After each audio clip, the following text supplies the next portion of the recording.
Bonjour à tous, bienvenue dans cette deuxième vidéo de judo à distance. J'espère que le contenu de la semaine dernière vous a plu, que celui de cette semaine va vous plaire. Et puis c'est parti.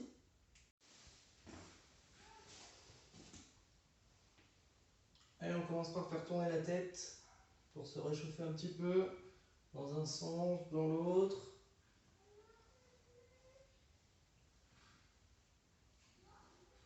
Voilà, ça va nous permettre de nous préparer pour la suite. Ok, un petit peu les épaules, on fait tourner dans un sens, dans l'autre, tranquillement. On peut faire ce bras si on veut. Un bras, puis l'autre.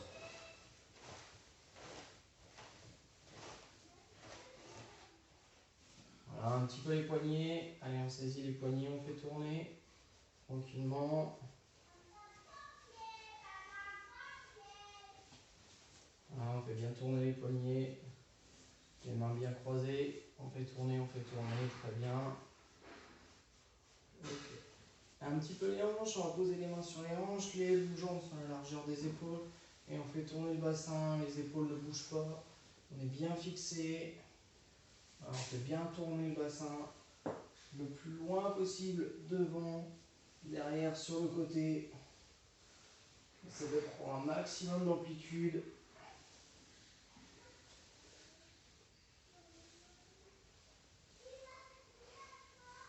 Ok, on va faire un petit peu les jambes.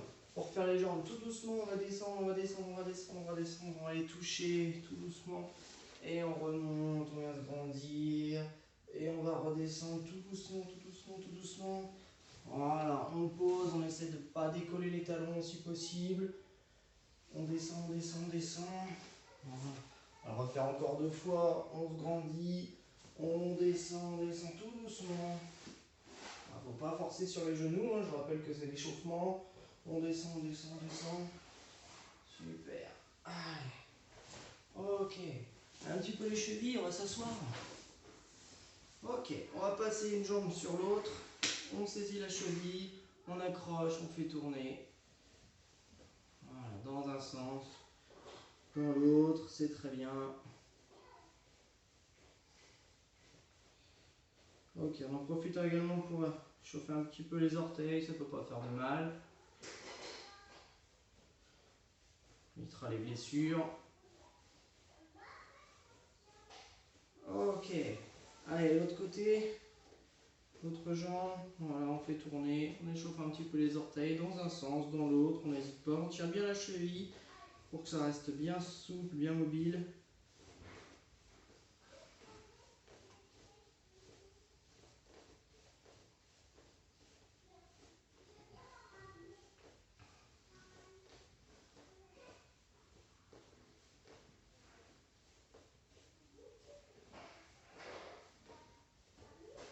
Très bien. Allez, on va continuer, on va sautiller un petit peu sur place.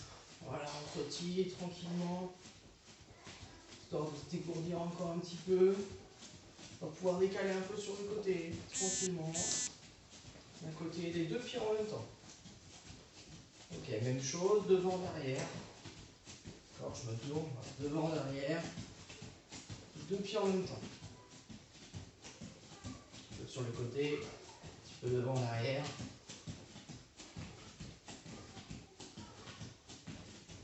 Ok. Allez, on va toujours sautiller un petit peu. Maintenant, on va descendre un petit peu sur les genoux. Donc on descend, hop. Voilà. On descend comme tout à l'heure. Maintenant, on peut mettre un petit peu plus de dynamisme. Voilà. On descend, on vient toucher. Ok. On descend, on vient toucher. Ok. Et maintenant, on va sauter, descendre, toucher. Sauter, descendre, toucher. Et dans l'autre sens, sauter, descendre, toucher. Ok, on saute, on descend, on touche. Ça marche, très bien. Voilà. Là, maintenant, on commence à être un petit peu chaud. Donc, on va pouvoir travailler un petit peu les exercices. Petit exercice de mobilité. On va essayer de passer d'une position assise à une position fente ou position à genoux. Alors, exercice très simple, vous allez voir, ça va être très rapide. On est assis, Le plus simple, si on veut se remettre en position à genoux, ce qui est quand même bizarre puisqu'on a les jambes devant, en fait, si on voulait le faire, on le ferait comme ça. D'accord? On se remettrait ici, et puis après on se remettrait à genoux. D'accord? Et nous, en fait, on va essayer d'avoir un petit raccourci. C'est-à-dire qu'en fait, plutôt que de se passer sur le côté, ici, c'est une position sur le côté où on va aller poser les mains, on va essayer de le faire sans les mains. Comment on peut faire ça sans les mains? Eh bien, en fait, on va aller ramener sa jambe ici à l'intérieur. D'accord? Donc ma jambe, elle ne va pas rester là, je vais la plier à l'intérieur. Prendre appui ici. Et là, maintenant, monter, non pas avec mes épaules, mais avec mon ventre. Je vais monter le ventre ici. Et là, je me retrouve dans une position à genoux. D'accord? Alors l'avantage, c'est que maintenant, je peux faire le travail inverse. Comment je fais pour me remettre quand je suis à genoux, pour me remettre assis? Plutôt que de m'asseoir là-bas, en fait, je vais monter, glisser ma jambe ici vers mon talon et pouvoir m'asseoir. Je peux faire le travail de l'autre côté, plier ma jambe, pousser avec le ventre, ici. Je me remets à genoux, ma jambe vient vers mon talon et je m'assois. Et puis ensuite, on peut enchaîner. Voilà. Et on se rassoit, plier la jambe, remonter, plier la jambe, descendre. Plier la jambe, remonter. Et à chaque fois, je recale mon pied. Et vous vous souvenez, quand on a travaillé le salut, alors il y a plus ou moins longtemps pour chacun d'entre vous, je vous avais demandé d'accrocher les talons. Et c'est très important parce que là, en fait, ça me permet de garder la stabilité. Et puis, autre chose très importante, c'est quand on a les talons accrochés, quand on nous pousse, eh bien, on va remonter naturellement. D'accord? Par contre, si on nous pousse alors qu'on a les talons là, eh bien là, on va s'écrouler. Ok? Donc, très important pour la stabilité, les orteils accrochés. Allez, on continue. Donc, jambes 1, je remonte ici. Je redescends ici. Jambes pliées, je remonte. Jambes pliées, je redescends.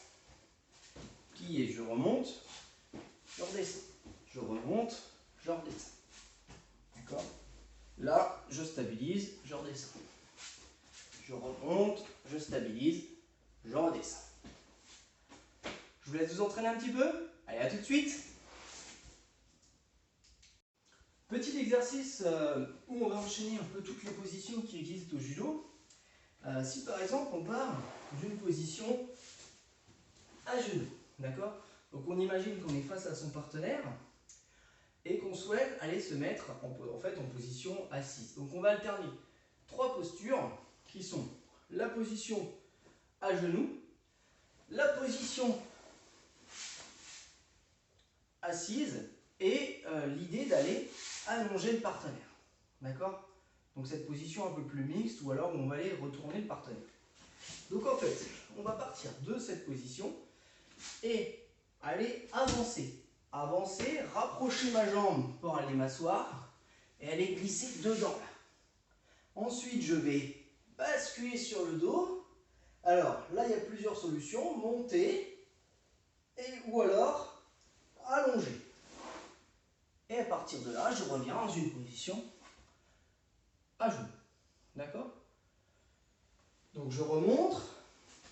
Je suis ici. Je viens avancer pour aller m'asseoir. Coller le partenaire à moi. Monter. Donc ce qui va me permettre soit de basculer, soit d'aller allonger et avancer. Et ensuite, je reviens position assise. Donc, position assise, j'avance, je bascule sous le partenaire, ici, monter, allonger, avancer et à genoux.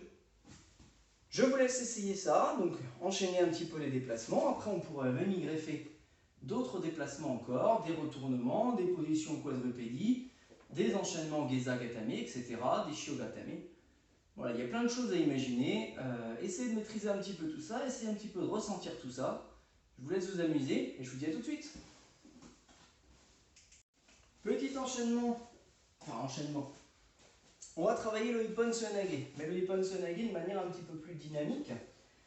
Donc pour travailler le Ippon Seoinage, on va imaginer qu'on tient le partenaire et en fait l'idée c'est de faire du Tendo Kohanshu un petit peu dans le vide, mais de manière vraiment presque cardio. Ok, donc on va s'intéresser à un mouvement propre, hein, où il faut que le mouvement soit le plus précis possible, mais l'idée aussi c'est de gagner en vitesse, d'accord, et de gagner en force, en explosivité.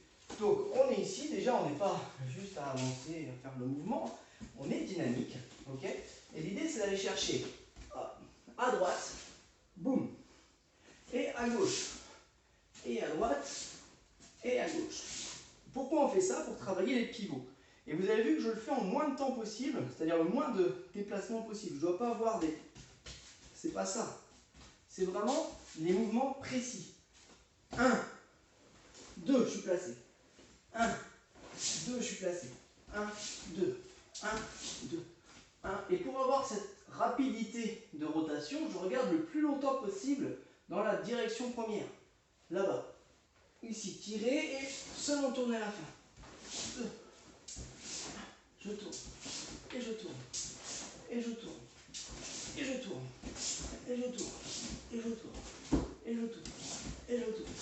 Et vous avez vu qu'au fur et à mesure, je commence à me retrouver dans une position un petit peu plus vers l'avant. Et c'est tout à fait normal puisque mon déséquilibre va aller dans ce sens-là et c'est ce que je vais rechercher. En fait, l'idée, c'est presque même d'aller dans un certain sens, presque jusqu'à la chute, où on va aller enrouler ici. Donc ça, bien sûr, si vous avez de la place, si vous avez des tapis, pas de problème. Si vous êtes sur le carrelage, à éviter.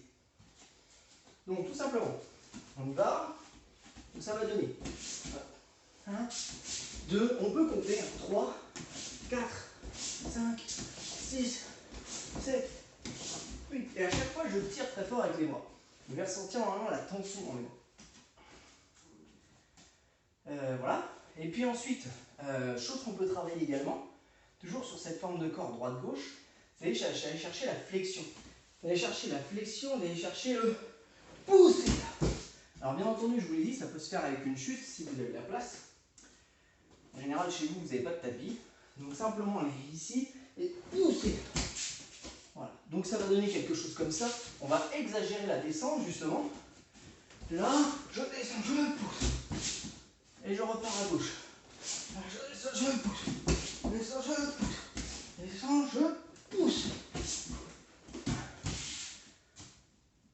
On essaye un petit peu ça. Donc je vous laisse essayer cette forme de Ippon Sonage. Et puis on se retrouve pour la suite. Allez, à tout de suite. On va travailler un petit peu le Harigoshi. Harigoshi sous forme un peu ping-pong. C'est-à-dire je vais enchaîner droite et gauche en aller-retour. D'accord? Donc pour l'Harigoshi, ce qui est très important, c'est cette jambe d'appui là. Donc on va travailler déjà changement de rail, déséquilibre du haut du corps et le fauchage de la jambe avec le pied d'appui qui vient derrière. Là. Là. Pied d'appui.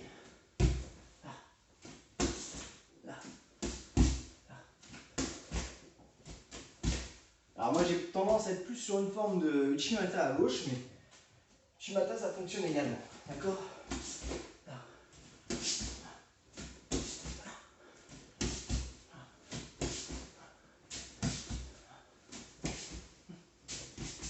Ok? Pensez bien à la position dans son ensemble. C'est-à-dire que vous devez normalement avoir là, pied posé, déséquilibre très fort côté manche et pointe du pied tendue. Très important, si vous n'avez pas la pointe du pied tendue alors que vous êtes tout seul avec un partenaire, c'est sûr que ça ne passera pas. Ok?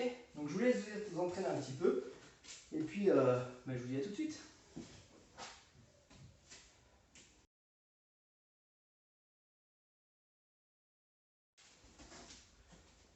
Dans le registre des atémies, on connaît un petit peu les coups de poing et parmi ces coups de poing, un très important, c'est Otsuki. Otsuki, c'est un coup de poing avec la jambe avancée. Donc je vais frapper jambe avancée. C'est-à-dire si j'avance jambe droite, je vais taper pied droit. Ok? Le bras, toujours, le poing toujours dans la continuité du bras. D'accord? Pas plié, pas coincé. Et pas le pouce à l'intérieur, pouce extérieur. Et on frappe avec la partie osseuse ici du poing. Donc simplement, je viens avancer pied droit et frappe. Et toujours ce bras gauche qui arme. Donc, protection, j'arme. Protection, j'arme et je frappe. Protection, je frappe. Même chose. Alors ici, on peut faire à gauche aussi. Là. Protection et là. Toujours armé, pourquoi? Parce qu'après on peut enchaîner les coups. On peut très bien imaginer taper Oitsuki et enchaîner Gyakutsuki puisque j'ai la jambe reculée. D'accord? Voilà. Comme pour Gyakutsuki, ce sont des mouvements qu'on va pouvoir utiliser entre le haut du corps, c'est-à-dire la tête, et à peu près le nombril. Donc ça peut être frapper visage, ça peut être frapper plexus et ça peut être frapper ventre. Voilà pour Oitsuki. Écoutez, je vous laisse vous entraîner, je vous dis à tout de suite. Dans les atténijambes, il y en a un qui est très pratique, très utile, très fort aussi, c'est Mawashi Geri. Mawashi Geri, vous l'avez beaucoup vu si vous regardez un petit peu les films de karaté, c'est en fait chercher à avoir un mouvement circulaire. D'accord, Mawashi Geri, c'est un mouvement circulaire. Pour avoir ce mouvement circulaire, il faut utiliser la hanche. Donc pour ça, on va monter. L'idée, c'est pas de tourner la jambe directement, mais c'est d'abord de monter la hanche. Là. Une fois que j'ai débloqué cette hanche, après le coude va partir tout seul. Tout simplement en allant tourner ici. Donc simplement, on est ici, jambe arrière, je viens monter là. Et taper. Alors, moi j'ai l'habitude surtout de taper pas très fort et de ne pas vouloir faire mal au partenaire. Donc j'ai tendance à replier un petit peu les pieds. Si vous voulez normalement faire mal avec des chaussures, etc., on va plutôt la taper avec le dessous, surtout pas avec les orteils, mais aller taper avec le dessous du pied, d'accord, pour avoir un impact très fort, ici. Garder l'équilibre, c'est le plus difficile, hein. C'est-à-dire qu'il ne faut pas partir vers l'arrière, il faut essayer de rester le plus droit possible, d'accord.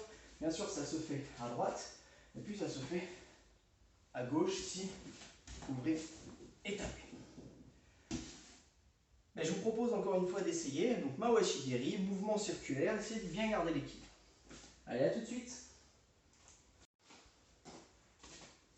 Dans les atémies du bas du corps, on connaît Mawashi Geri, mouvement circulaire, et on connaît aussi sa petite sœur, Ura Mawashi, où là en fait on va chercher à venir en arrière.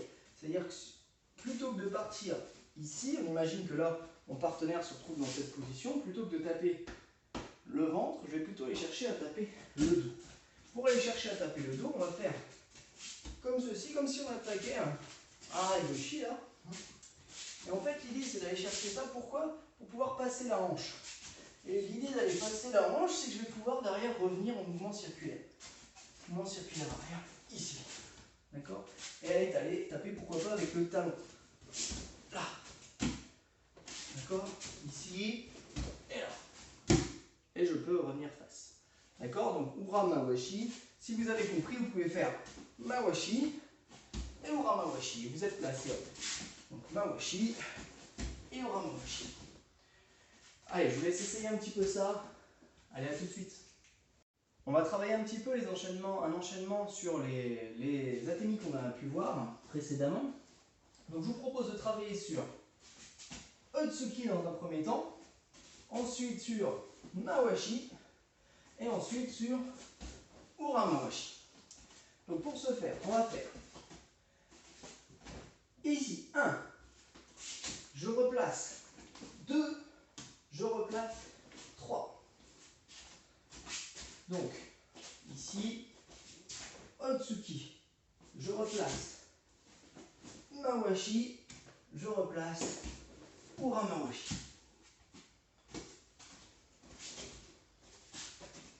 1, Oitsuki, 2, Mawashi, 3, Ura Mawashi. Et je refais face à mon partenaire. Allez, je vous propose ce petit enchaînement. Amusez-vous bien, essayez de le travailler de plus en plus rapidement. Dans un premier temps, faites bien attention à être bien stable à la fin de chaque mouvement. Faire un minimum de pas. D'accord? Il ne faut pas que ça soit de la marche entre chaque. Et puis ensuite, on essaie d'enchaîner le plus naturellement possible. Allez, bon courage, à tout de suite. Et bien, merci à tous d'avoir regardé la vidéo jusque-là. J'espère vous retrouver très rapidement sur les tapis. Et puis, je vous dis à bientôt.